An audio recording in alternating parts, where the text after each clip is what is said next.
Matin.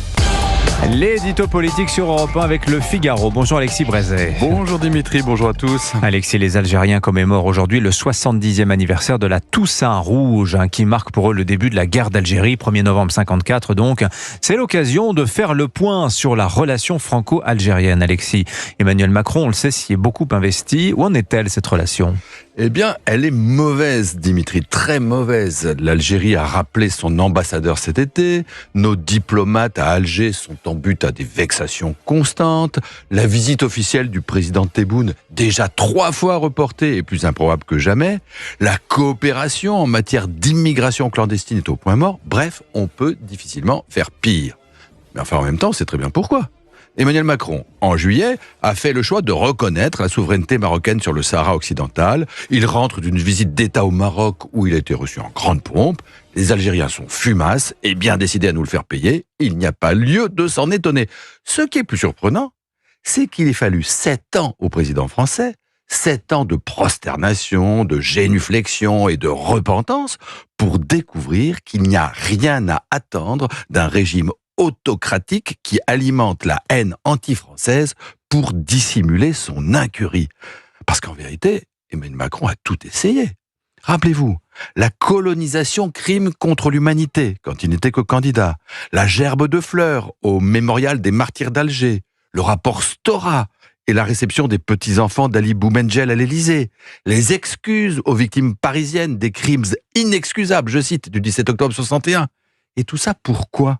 Mais pour rien.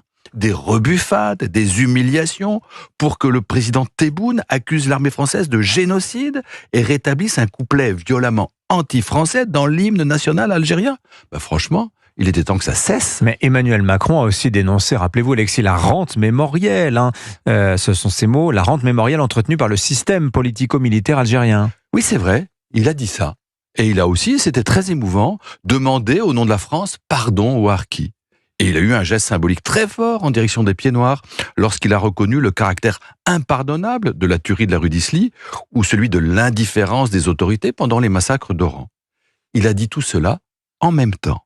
Mais ces quelques moments de courage et d'indépendance d'esprit ont pour ainsi dire été noyés dans un océan de complaisance et de compromis, tout ça sous le couvert d'une même et louable intention, je cite, « réconcilier les mémoires fracturées des 2 rives de la Méditerranée ».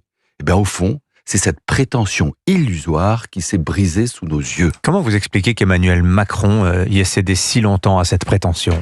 Vous savez, en politique intérieure, et comme en matière de diplomatie d'ailleurs, c'est toujours difficile de démêler les fils des motifs auxquels obéit Emmanuel Macron. Alors, en l'espèce, il y a ce qui relève de son idéologie constitutive, ce multiculturalisme foncier qui récuse même l'idée de conflit de civilisation. Il y a ce narcissisme adolescent qui se nourrit de l'idée qu'il serait, à Marseille notamment, une sorte de héros positif pour les jeunes des banlieues. Il y a cette mégalomanie bien française qui veut que le président de la République écrive l'histoire et donc la réécrive. Et puis, évidemment, il entre dans tout cela une part de cynisme politicien assez banal qui lui fait voir un bulletin de vote derrière chaque Français d'origine algérienne. En tout cas, si les motifs ne sont pas totalement clairs, les résultats, eux, sautent aux yeux. Qu'il s'agisse d'Europe, d'Afrique ou du Moyen-Orient, les échecs diplomatiques d'Emmanuel Macron sont nombreux. Mais, sur l'Algérie, le fiasco est particulièrement cinglant. L'édito politique sur Europe 1. Merci Alexis.